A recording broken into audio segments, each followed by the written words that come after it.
So welcome back, everybody, and it's nice to see Caroline, Brian, and Eric here for the final paper. Caroline Hawksby, Cognitive Skill Deserts. So today I'm going to be talking about mapping advanced cognitive skills in the United States. And let me give you a little bit of a plan for today. The plan is I'm going to tell you two anecdotes that I think are very important. They have two takeaways that will help you understand the rest of the presentation. Then I'm going to give you a bit of neuroscience in a nutshell, very short, but just enough to know what you need to know. We're going to look at several maps of the United States, which you can assess largely for yourself. These are pretty straightforward. And then I'm going to end with some speculations. So let me tell you two anecdotes that really motivated this project. The first one took place when I was doing research on charter schools. I was doing research on more than 100 charter schools, and I was aware of a charter school network that began all of its schools with the 5th grade. And I thought that this was just crazy. And I actually told the charter schools this as well. And the reason I thought it was crazy was that I had been inculcated by that point with the notion that if you did not get a child by the time the child was maybe age 3 or age 4 or at a maximum, maybe kindergarten, the child was probably not on a great trajectory if the child was already falling behind, and therefore it made no sense to start a charter school with the 5th grade. This network of charter schools always started with the 5th grade, ran through the 8th grade, and they were picking up students who were in the lower third of the achievement distribution and from very disadvantaged households. So I thought they were just crazy to be starting with the 5th grade. But when I actually did the empirical work on this charter school network, and it was a lottery-based study, so the results were very credible, what I found was that these charter schools raised achievement far more than any other charter schools. And in fact, they were able to move students from the bottom third of the achievement distribution to the top of about the 67th percentile on average, something like that. So just amazing transformations. And what I took away from this was that adolescence was not too late to begin trying to transform children. 5th grade was not too late to be trying to change children. The other anecdote that I want to tell you about is something that everyone who's an economist of education runs into all the time, and that is Algebra 1. It's often called the gatekeeper in education. Most people take Algebra 1 for the first time in middle school, 6th, 7th, 8th grade, something like that. And a lot of students sort of stall out in Algebra 1. In fact, they continue to take Algebra 1 throughout the rest of middle school and high school, although it's often called something different. And many people object to this and say, we should really not have Algebra 1 be this gatekeeper to higher level learning in math and science. We should eliminate Algebra 1. Furthermore, Algebra 1 is the most common higher education course in the United States. It accounts for about 8% of all higher education course taking in 2-year colleges and 4-year colleges in the United States. And again, it is a gatekeeper in the sense that if a student does not pass through Algebra 1, the student tends to drop out of college or university without getting any type of degree. But what I've really learned over time is that Algebra 1 is not a gatekeeper. It is a marker for students having made the transition to having advanced cognitive skills. It is by no means the only marker. It just happens to be a very convenient marker, and we'll talk about that when we get to the neuroscience. So the fact that students get stalled in Algebra 1 and that it has strong predictive power for future cognitive development isn't telling us something about gatekeeping. If we eliminated Algebra 1, that wouldn't really help. Okay, what it's telling us about is that there are a set of students who are just not making a successful transition to advanced cognitive skills, which I'm about to define, so don't worry about that. All right, so what is this paper going to do? First, I'm going to show you advanced cognitive skills maps of the United States, and I'm going to demonstrate that deserts exist. And by deserts, what I mean is places where advanced cognitive skills are not at all prevalent among adults.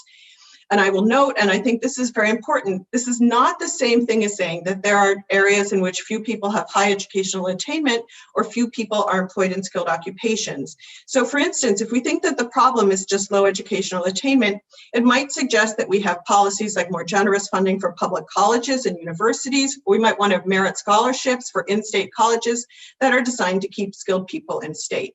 Or if we think the problem is just a low prevalence of skilled occupations in the area, then we might want to have place-based policies that are designed to attract firms that want high-skilled workers. Whereas, if we really have a local lack of advanced cognitive skills, these types of policies will not be very productive. Simply plonking down more public colleges or more merit scholarships or more firms that demand high-skilled workers is not going to take care of the underlying problem, the more fundamental problem, which is a lack of prevalence of people with advanced cognitive skills. So that's the first thing I'm going to try to do in the paper. The second thing I'm going to try to do is just show some very basic evidence that's going to allow us to parse three explanations which are not mutually exclusive at all. The first one is early age factors that are difficult to affect with policy, and by that I'm going to mean factors that affect children between the ages of birth and about ages 2 or 3, but maybe up to 4 or 5. I'll be more generous than that.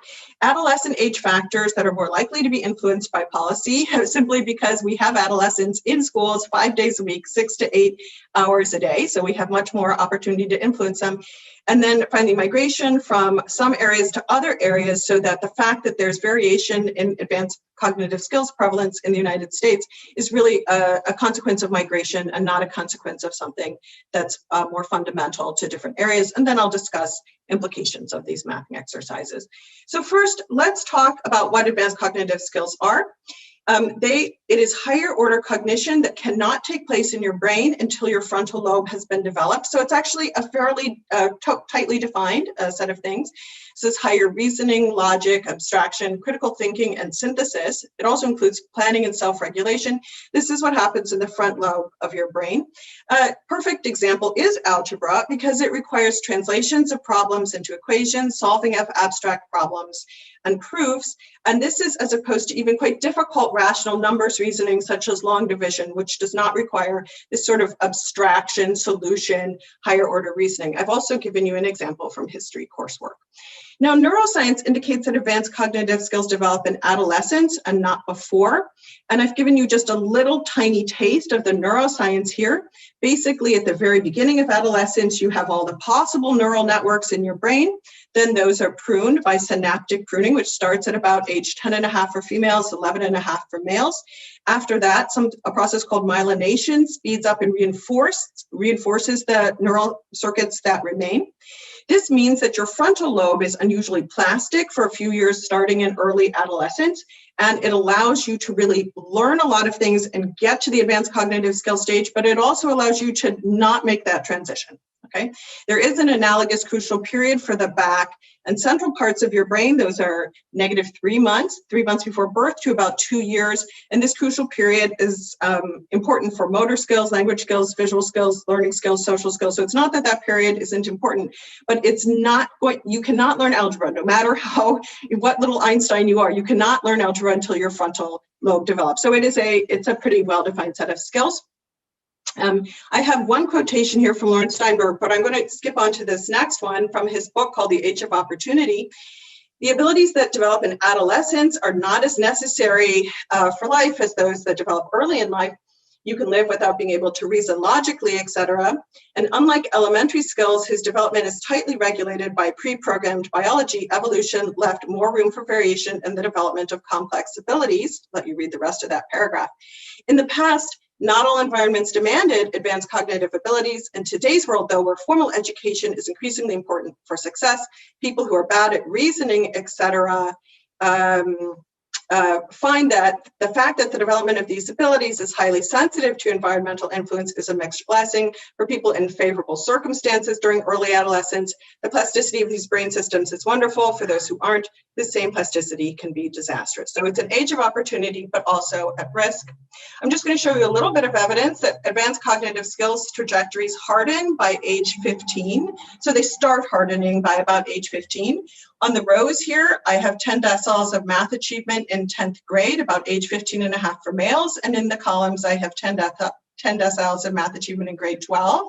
That's about age 17.5. And if everyone stayed in the same decile from age 15.5 to 17.5, everyone would be lined up along the diagonal. You can see that the diagonal is quite prominent. For instance, if you look at row 8, which is the 8th decile, so third to top, it's a good measure of advanced cognitive skills. About 37.5% of them stay on the diagonal. That means they end up in the same decile where they began.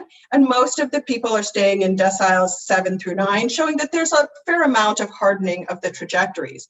If we just look at an earlier age, at 5th grade through 8th grade, So early adolescence, you can see that there's a lot less hardening if you look across that same row. Only 22.7% of those who start off in decile 8 and up in decile 8, there's just more off the diagonal activity altogether. So brains are more plastic during early adolescence, and they later harden up, and then as we get older and older, they harden up more and more. We can talk about that during the discussion.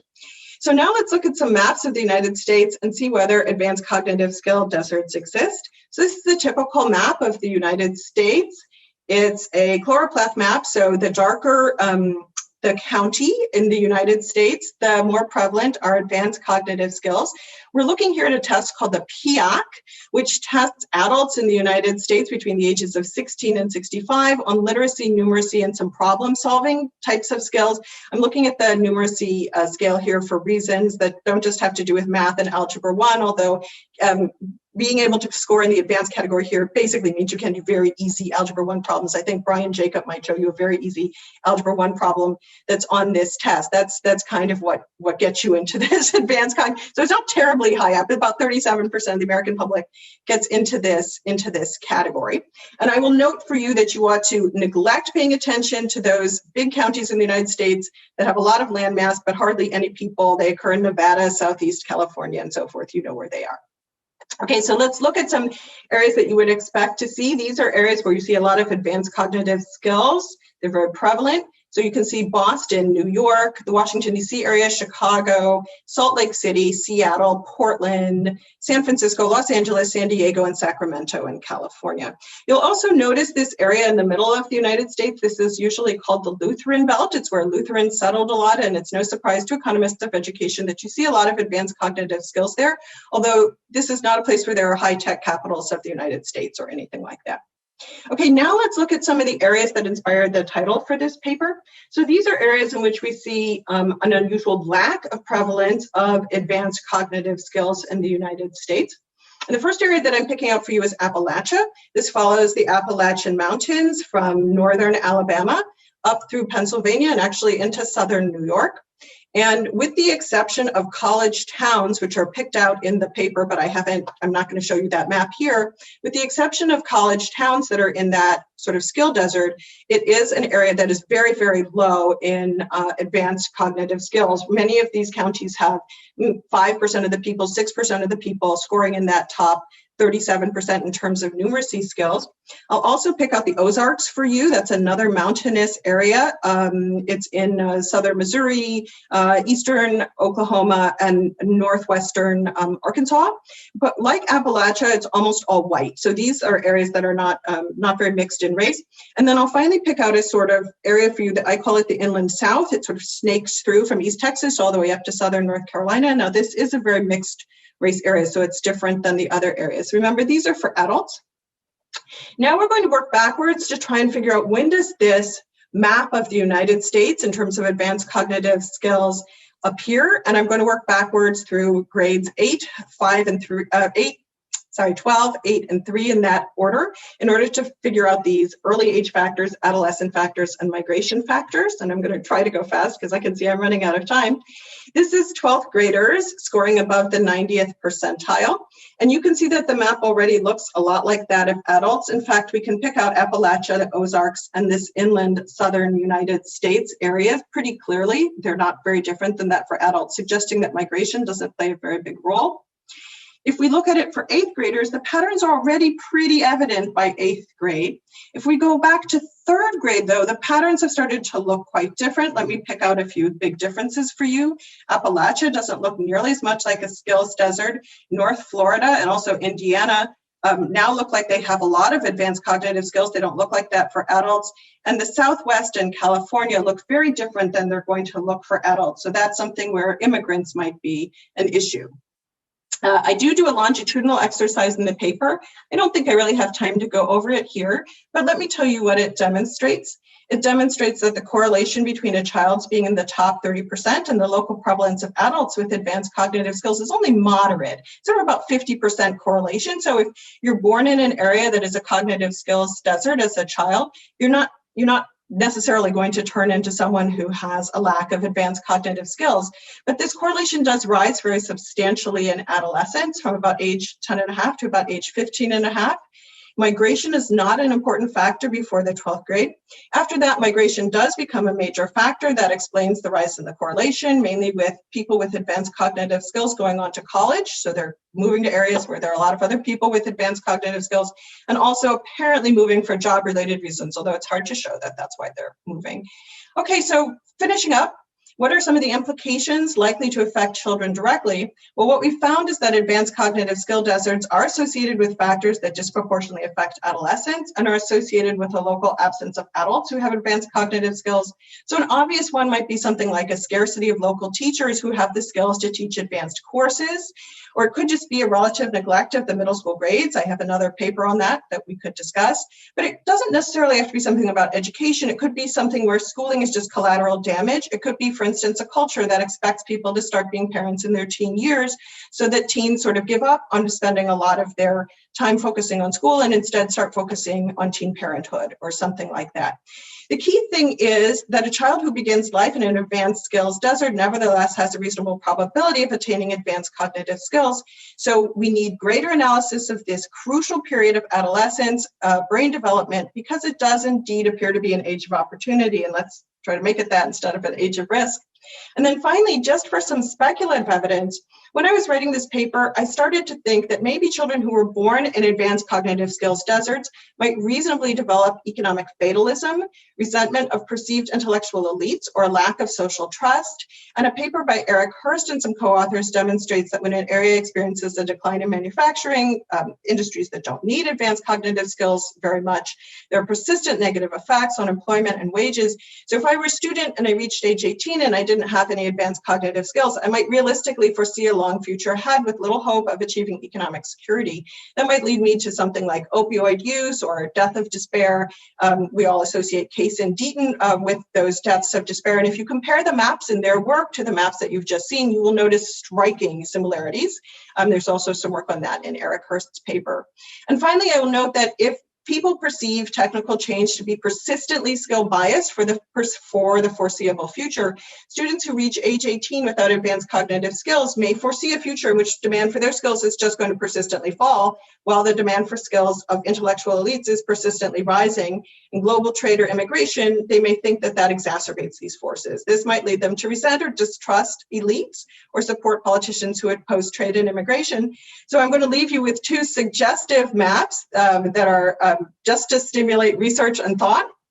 The first one is the percentage of adults who believe that most scientists think that global warming is occurring. So this is not that you believe it yourself, but you believe that most scientists believe it. Actually, more than 90% of scientists believe it. And you'll notice you can easily pick out Appalachia and the Ozarks there, not so much the inland south. Okay, so there's some striking similarities.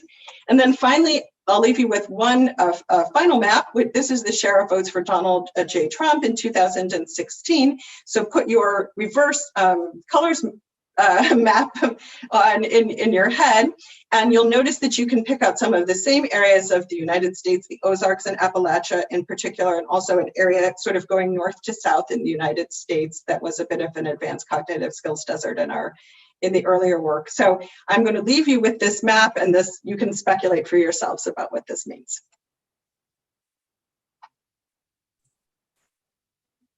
Okay, thanks. First discussant is Eric Hurst.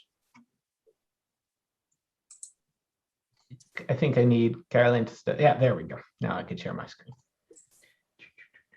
Boom.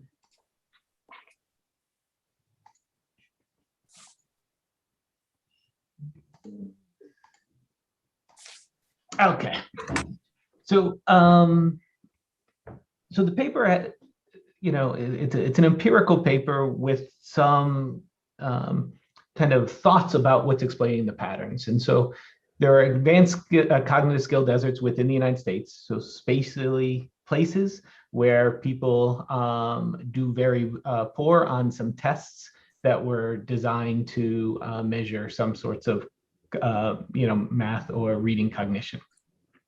And potential different investments in these skills during adolescence may be responsible for these deserts. And so the paper has lots of data for different groups and the spatial variation. And I think all of that is wonderful. And so in my 12 minutes, I'm only going to do two things. And so I want to talk a little bit about the relationship between advanced cognitive skills and educational attainment more broadly. And I'm going to show you some maps on just the share of people with a bachelor's degree, and we could compare those to kind of some of the maps that Carolyn showed. And so then I'm also going to discuss a little bit how the spatial variation in skill deserts is related to other types of demographics. I'm going to show you some stuff on race. Not everything is going to be race, as again, the Appalachia is different, but other places might be much more correlated. And so we're going to do a little bit of that as well. So this is the picture that Carolyn showed. In the paper, I took this from the paper. I didn't have the color version. So this is in black and white, but the pictures I'm going to show you next are going to be in color. But as you can see, this is going to be the share of people who scored relatively low on a standardized test to measure, as Carolyn said, advanced cognitive skills. It's going to be some math numeracy, if you will. And if you kind of your eye just draws to it in black and white, you can kind of see the same areas that were shown in the presentation. There's big declines in the South relative to other regions in these measures. You see a little bit in the Appalachia, a little bit in the Ozarks, pockets along the Texas border or so. And so with that as a backdrop, now I'm just going to show you a different picture. Now this is going to be in different units with different colors from census, and this is just going to be the share of people in 2015 to 2019 that have a bachelor's degree. And so it's not in deciles like Carolyn's pictures were. It's going to just be in 40% or more, etc. But your eyes should go to the same types of places. That there's going to be this very large education desert in some places. Again, very much in the South, around Appalachia, a little bit in the Ozarks, around the Texas border. The places that are deep in the cognitive scores are also the same places that are relatively larger in the education shares. And so this brings the question of, what is it about these cognitive skills that is important above and beyond education in a measurement sense?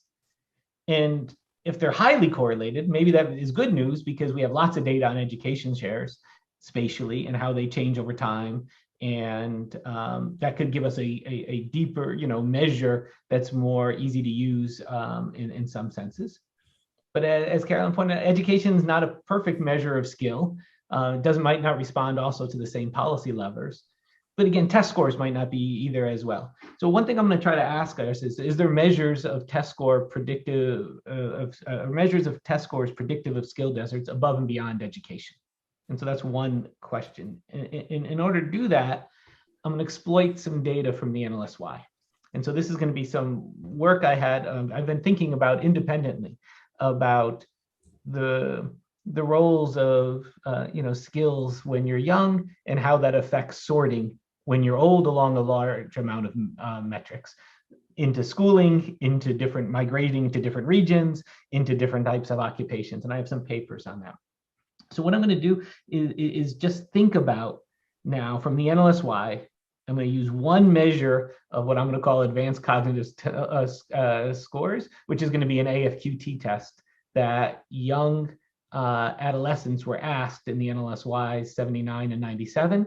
For those who are not familiar, I think most people will. The AFQT, the Armed Force Qualifying Test, is going to be kind of just a measure of cognition that people have been using in the NLSY to try to predict future labor market outcomes. What I'm going to show you, these test scores are going to be in Z-score units. So a number like 0.1 means 0.1 standard deviation higher than some other groups. And then I'm going to take the panel dimension of the NLSY, and then I'm going to figure out what people look like when they're old, how it's related to their test scores when they're young. And so the variation I have in geography in the NLSY is much cruder than what Carolyn has in her paper. So I'm going to have regions. And so what I'm showing you here is the average AFQT test score in column 1 of NLSI respondents, pooling together the 79 and the 97 cohort. and just running that in the first column on region dummies. And that's it. And then in column 2, I'm going to control for things like urbanicity. Do you live in a metro area? And it doesn't matter, so I'm not even going to talk about column 1 versus column 2. But what the NLSY shows is kind of what your eyes saw in Carolyn's pictures, in the census education pictures, is that there is lower skills in the South by this crude metric of test scores relative to other regions in the US. And you can see the admitted group here is the Northeast, and you can see, a number of minus 0.36 is a big number. It's of a third of a standard deviation in AFQT scores lower than individuals who resided in the Northeast. That's a big number. And now I'm going to ask, suppose I could control for the individual's education. And so what I'm measuring here is just a control for the highest level of degree you attained at some point in the future in your life. So I'm going to use the panel dimension and go out to the future, see the highest education, and then see how your test scores of when young related to that.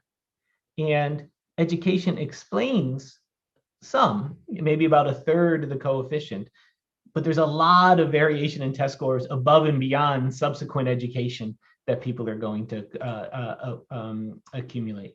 And so this is kind of what Carolyn said. There's something above and beyond these test scores, even relative to future levels of education. And notice that the other regions, once I control for education, look identical to each other. The Northeast, the Midwest, the West on average, all look the same. It's the South that's an outlier. And so I'm going to do one more thing, and then we'll have I'll say a few more comments, and then we'll move on to Brian. Is, there are large gaps in test scores by demographic groups. And so what I'm showing you here now is just AFQT scores in the NLSY. Here I've broken it out by different waves of the NLSY in terms of black-white gaps in average AFQT scores. And I'm going to condition on your subsequent education that you get when you're old. I'm going to then, the data I had lying around easy, these are people who actually worked when they're old. And you can see that there's a big gap in these systematically, even conditional on education, between race. And so what I'm going to do in this last column here is I'm just going to control for race and see how much of the region variation in these cognitive skills measures changes when I can just condition on race. And you can see, the South coefficient falls by another, 12 percentage points, or 12.12 standard deviations in terms of narrowing once you control for race. So a lot of the residual variation between the South and the other regions is due to race. Now, as Caroline pointed out, a lot of our variation just isn't race. The Appalachian is pretty homogeneous in race relative to the South in general. But it did get me thinking a little bit about, what it is we're trying to measure with the spatial variation across space. Now, race is just one dimension of that spatial variation. And then there is a literature about whether, test scores in themselves measure skills the same way across people of different race. So let's even put that aside for a second. So what are we trying to pick up in the spatial variation? And it led me to, this will be my last comment, and then I'll move on. But it led me to think, how much of the variation would it differ if I did the same kind of patterns within Chicago itself? So I'm sitting here on the south side of Chicago, and if I go 20 blocks south, and I compare that to 20 blocks north, I'm also going to conjecture, get large variation in cognitive skill measures, in education measures, and other labor market measures more broadly between the two types of places. And so when I think about a spatial variation in this, from places in the Appalachia, again, aside from college towns, for places in the South, how does that compare to within city variation? And this is going to be my last statement. I promised my last statement already a couple of times, but this one will be my actual last one, is, we know that there is some evidence about people moving within cities and how that affects their educational attainment, their skill acquisition later in life. So a lot of the work on moving to opportunity is exactly that. What happens when we try to randomly move somebody from the south side of neighborhood to a different neighborhood, and what happens to their skills over their lifetime? And so one thing it would be kind of interesting to think about is, is the moving the opportunity type of studies that we know about the same type of things that we would do in the Appalachia as well? Or is there something inherent different when we go to big, broad swaths of regions relative to what we would do within a city itself? Okay, I'm done now. I'm going to let Brian talk for a little while. Paper super interesting, should be a launching off point for lots of future research. Okay, I'm done. Thanks, Eric. Brian Jacob. Okay. Let's see. We'll share. Okay, do this. I'll stop sharing. Yeah. Okay, okay. Okay, so hopefully you are seeing the comment screen. Yeah, so I really appreciate the opportunity to discuss the paper. It was fascinating. And let's see, so, okay, so there's really a lot to like in this paper. I love the focus on adolescents, not just because I happen to have a few right now, but it really is a useful antidote to the recent focus on early children is really the only important factor, like as Caroline was mentioning. The focus on kind of early developmental stages has predominated the economics of education literature in the last decade or so. I like the focus on geography, which is really in line with a lot of other recent interesting work emphasizing place. And then I thought the focus on advanced cognitive skills was very interesting as well.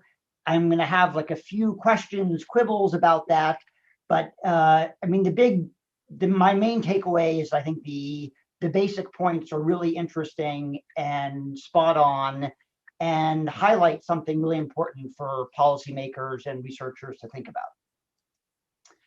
So I think I had some initial questions similar to Eric, so I'm glad he went actually to the data and created some figures. I was wondering how highly skills are correlated with educational attainment and other proxies for socioeconomic status, mostly because that might be easier to identify places, especially if we get into smaller geographies.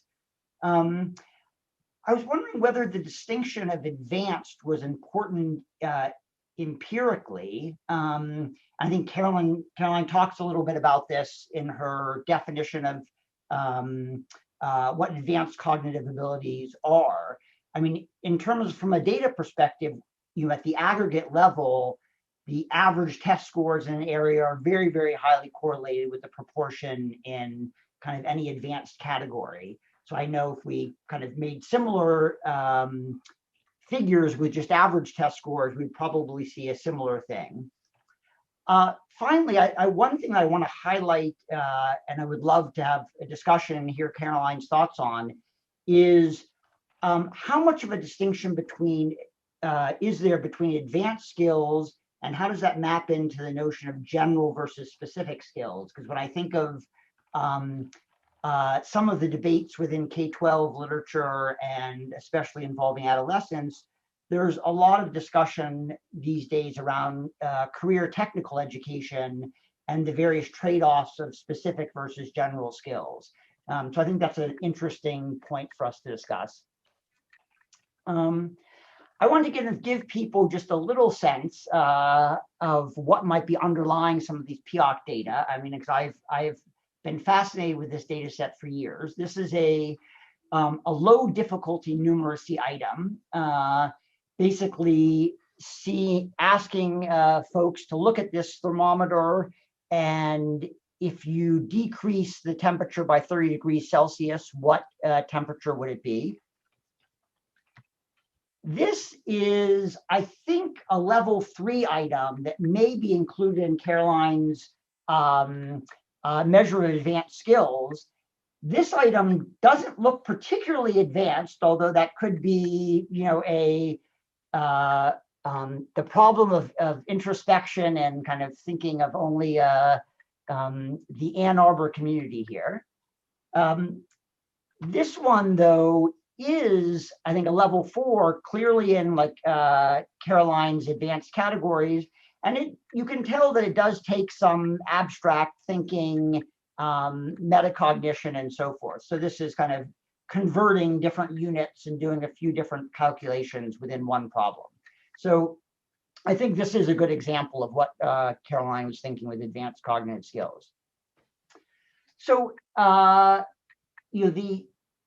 paper establishes that cognitive ability is malleable, that there's substantial variation in children's advanced skills across counties as early as age 8 or grade 3. And at the geographic level, the variation in child skills associated with this adult cognitive skill measure, and that correlation increases during adolescence. So I think each of those conclusions is spot on. I had a little, as someone who has kind of thought hard about cognitive test measures and assessments, I had a little caution I wanted to add to kind of thinking about working with cognitive assessments. Measurement error and scaling, I think, are going to make it really difficult to do any fine-grain calculations or interpretations of some of the statistics that Caroline was calculating.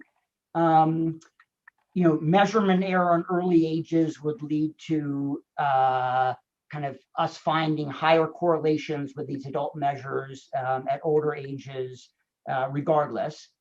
And then test scores, the fact that we think of test scores as interval scales when they're really ordinal, makes some of the kind of exercises that people always do with test scores, including in this context, a little bit challenging to interpret. So I think this is just an example from Bond and Lang, and a really interesting paper showing with the ECLSK data that the black-white test score gap and how much it changes from kindergarten to grade 3, depending on what sort of monotonic transformations you do to the underlying test score metric, you can get very different measures of a change in the black-white test score gap. And so I think a little bit of caution if we're going to be kind of going down the path of really interpreting these cognitive assessment measures in a fine-grained way. But having said that, I found this graphic, which is kind of illustrating something that's existed for many years in international comparisons. The US, historically and to this day, does much better relative to other countries with younger children. This is true in math as well as kind of literacy scores.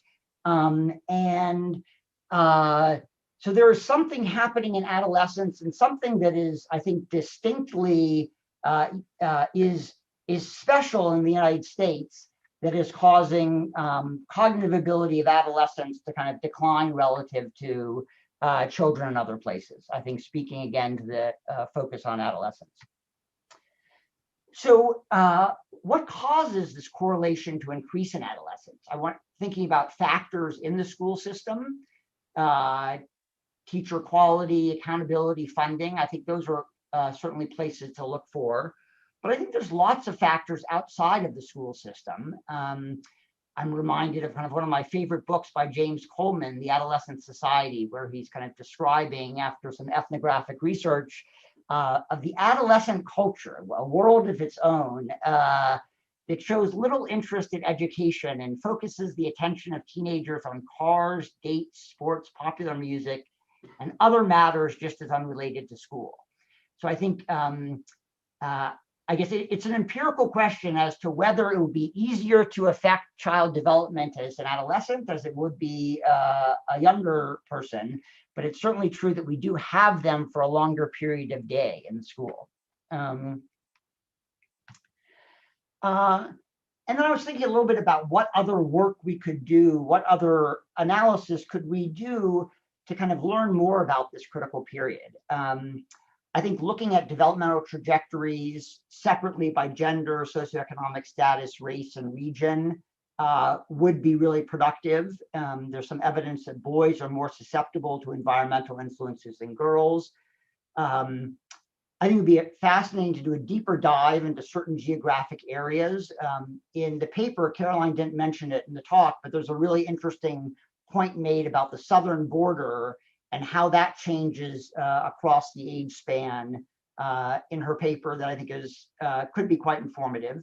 And then obviously looking at experimental evaluations of different interventions would be valuable.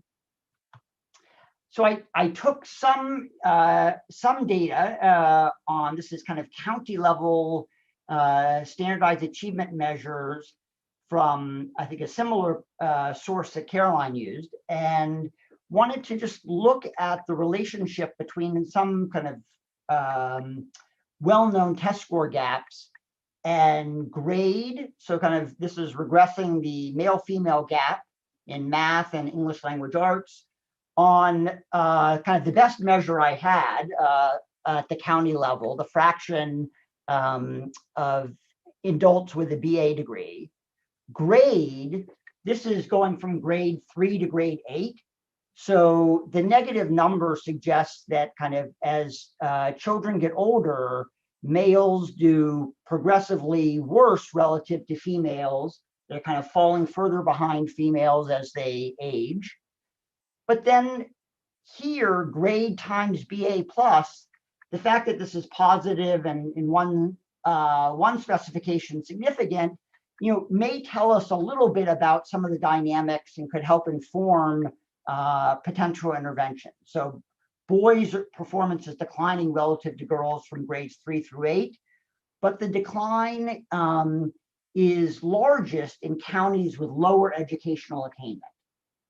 Right. And so I think this is, I just wanted to illustrate this as the type of descriptive analysis and looking at trajectories that I think would be really interesting to do and might be kind of a way to kind of pursue potential solutions to the cognitive skill deserts that Caroline describes in her paper. Okay, and then finally here, just wanted to throw out some things for discussion about potential avenues of intervention. Considering interventions outside as well as inside formal schooling, I think is going to be important. I think especially our last year of experience with virtual learning in the pandemic, I think provides both some potential sources of optimism as well as some caution for virtual learning and how that might be used to improve cognitive ability in skill deserts. There's some interesting work, some RCTs showing that providing virtually kind of Algebra 1, as Caroline mentioned, the marker, for students in rural US schools where it's typically not offered, have long-term benefits on those students' outcomes. High intensity tutoring is another area that I think there's some promising evidence on. And then finally, I think there's growing evidence on the benefits, at least the short to medium run benefits of career technical education in high school. And I think that kind of is an interesting window to think about the relationship between these advanced cognitive skills and how they map onto the general versus specific skill dimensions. So that's all I have. Really interesting paper, lots of good insights, and I look forward to discussing it a little bit now. Okay, thanks very much, Brian and Eric. So we'll go to Q&A. So there's a hand up, Carol Graham. Yeah, hi. I really enjoyed the paper, Caroline, and also the comments. And a couple of comments, well, points that Caroline made, and then one that was added by Eric. Caroline noted that that the adolescents were likely giving up if they didn't have a trajectory towards college, and that low skill work is essentially disappearing, which is obviously true. And then also related to this, the kind of, if you look at the map and how closely it links with deaths of despair and Trump voting, we've been matching metrics of well-being and ill-being with patterns in deaths of despair, and we find two things that fit with your story. One is that they're much higher among less than college educated whites, very well known finding, but also that they're associated with lack of hope. So despair of all our well-being markers is the most closely associated with a probability of dying of deaths of despair or living in a place where there are high levels of deaths of despair. And these same places, which are predominantly white in a lot of the areas on your map, also have lower levels of civic education, any kind of civic community activities for young adults, and this lack of trust in science, which you noted. So you get this pattern, which is kind of a vicious circle downwards. And a lot of these same places where you have high levels of prime age males out of the labor force, not only is despair a big problem, but also opioids and lots of other things. So when you talk about moving to opportunity, these people are very likely to be living in their parents' basements or census tract. They're not moving to opportunity, even if it exists. So what that means for the next generation is obviously a pretty daunting challenge. A more optimistic part of the same story, which again, I think fits in your patterns, is that Eric noted the declining gaps in race, and that, Blacks are slowly catching up with education gaps. Well, it turns out, and including in some surveys I've been doing among low-income whites and low-income Blacks in Missouri, that minorities, both Blacks and Hispanics, are still much more likely to believe in the value of a college education than are low-income whites, even though it's harder for them to get there. So there are differential trends across races. And it seems that having hope for the future, some education aspirations, any way you want to define hope, you can measure it lots of different ways, plays a big role in whether kids who face obstacles manage to overcome them and get some sort of education and not. And all of this does roughly fit with the patterns and deaths of despair and just entire population groups that have given up of having any kind of decent labor market experience. So just to supplement everything you said, a really great paper. I enjoyed it a lot. Catherine Abraham, are you? I'm unmuted, but I actually would withdraw my question. Oh, I okay. think it pretty much got answered. Okay, that's great. Richard Reeves, you had a question.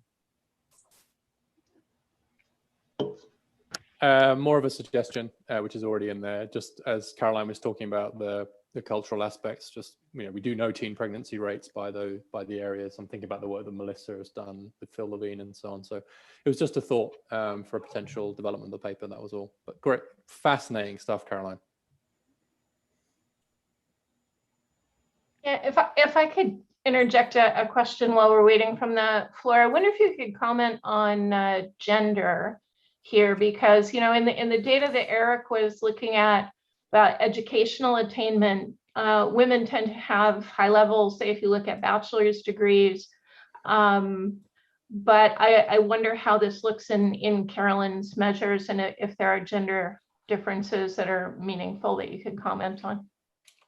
Yeah, so I should back up a step and say one thing for everybody. I guess I'm going to do a tiny bit of self-promotion here. So this is actually the third in a series of 3 papers, but the other 2 papers are kind of hidden because they were my Tanner lectures for the University of California at Berkeley, and they got delayed because of the pandemic. So in the first of those papers, which is called The Fork in the Road, I actually looked to see what are the long run effects of not making the transition to advanced cognitive skills in early adolescence, and it shows that there are very long run effects on people through adulthood and so on. So I'm going to get to your male-female differences there.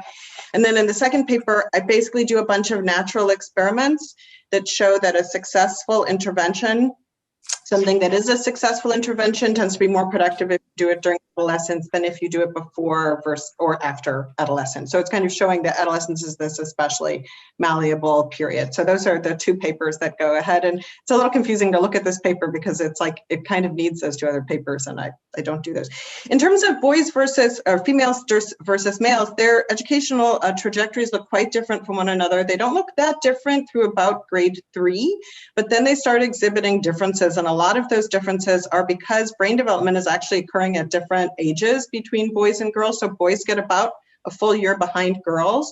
And that sort of gap between boys and girls remains right through the end of high school. And one could even argue that it is unfair for boys to be put in school at the same age as girls, because they are always behind girls in the 5th grade, 6th grade, etc., where their brain development is literally a year behind. Okay, so you can imagine how the boy gets discouraged during 5th grade and 6th grade, those sort of key math transitions where he may be lower in the class, and then ends up being on a trajectory which is lower throughout high school, maybe gets discouraged, is more likely to drop out, more likely to stay. And so there are follow-on effects from having boys be put into school at exactly the same ages as girls. And that does show up right through college and university. We know that educational attainment is higher for women than men in the United States. And that's partly because women are, at the end of high school, they look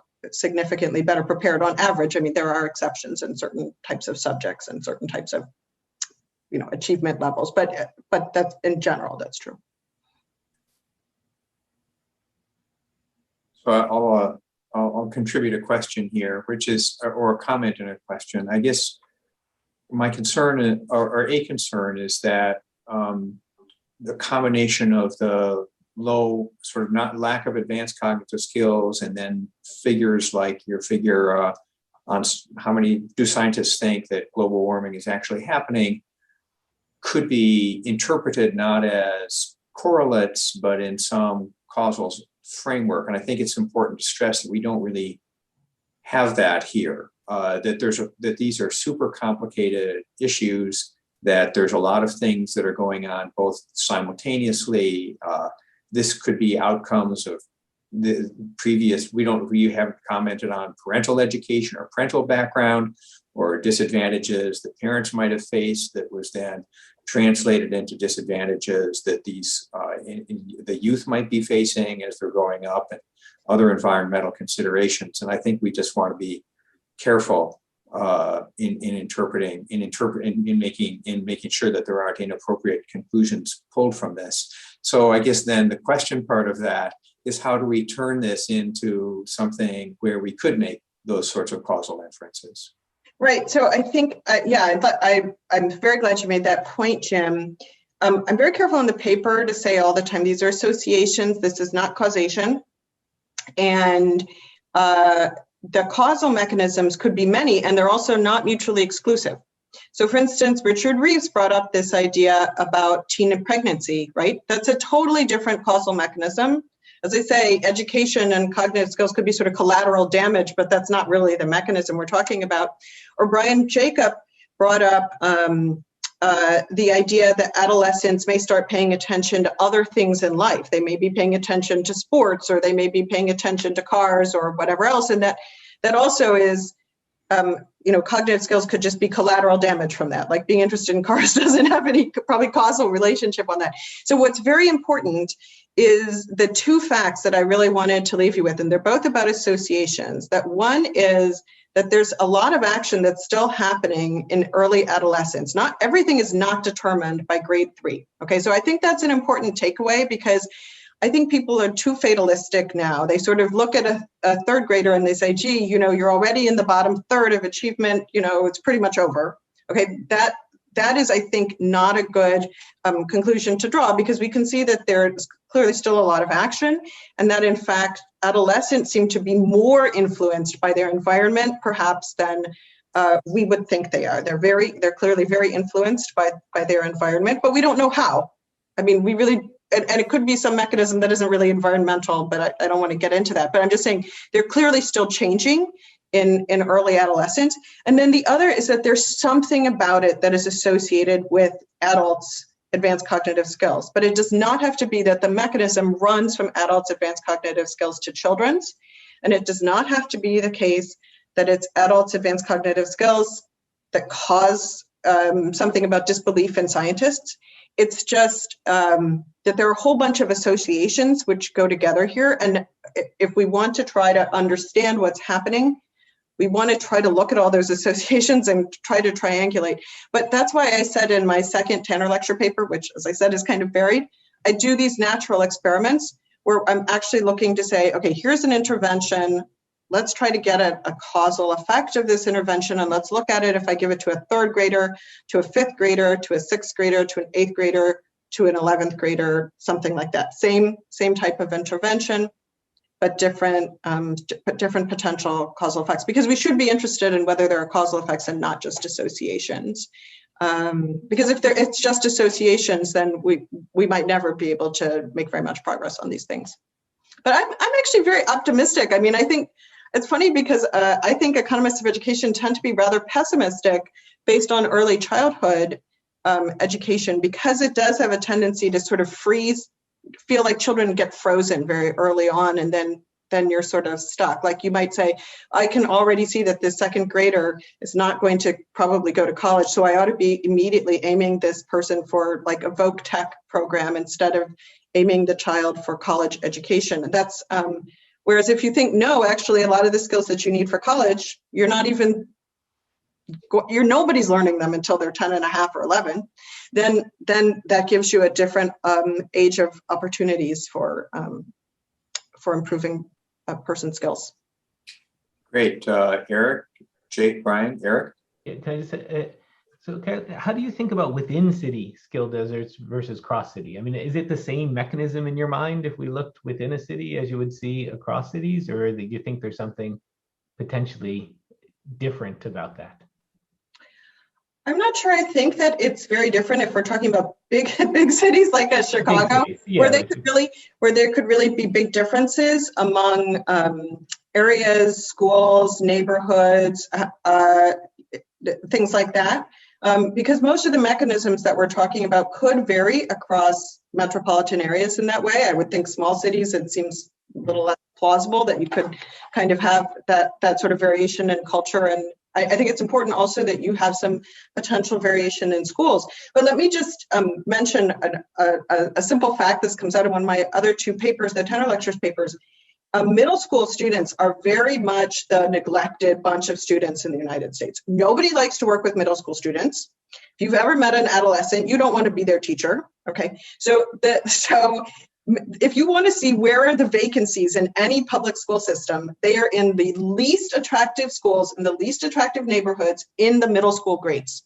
And so those kids are in the biggest classes, they get the least experienced teachers, they get teachers who are determined to try to get out of there as fast as they possibly can and go teach the third grade or go teach the 11th grade. So within a city, you could very easily see that there are quite big differences, even within the same public school system, between the quality of teachers who are experienced in one area, who kids experience in one area of the city versus another area of the city. So I don't at all think that it's necessarily a different mechanism within cities. It's just a smaller amount of variation, I guess I would say, probably. Okay, Brian, any final comments? No, I'm just I'm dying to know about these interventions that you found were effective and differentially effective among adolescents. But I mean, it sounds like I'm going to have to wait. Well, I told you it was free advertising. Yeah, no, that I really did want to get at causal mechanisms, and I also wanted to make sure that these looked like they had long-term effects on people. Okay. But I think you can learn a lot more from neuroscience and the economics of education and in labor economics more generally. Okay, well, great. This is fascinating stuff, and this brings our panel, our conference today to a close. Let me thank all of our presenters, discussants, and panelists for the excellent presentations today. Let me especially thank the Brookings staff, especially Mary King and Anna Dawson, for all of the work making this happen. Fall 21, so we're going to have a conference this fall, September 9th and 10th. Based on Brookings' current guidelines, the fall conference would need to be virtual on September 9th, Thursday. But if public health conditions improve, then we'll maybe be able to hold a 2-day conference in person. So at least what I am doing is I'm holding the 9th and the 10th in my calendar and crossing my fingers. And with that, we look forward to seeing you one way or the other in 6 months. Thanks for watching. Be sure to like and subscribe for more videos from Brookings.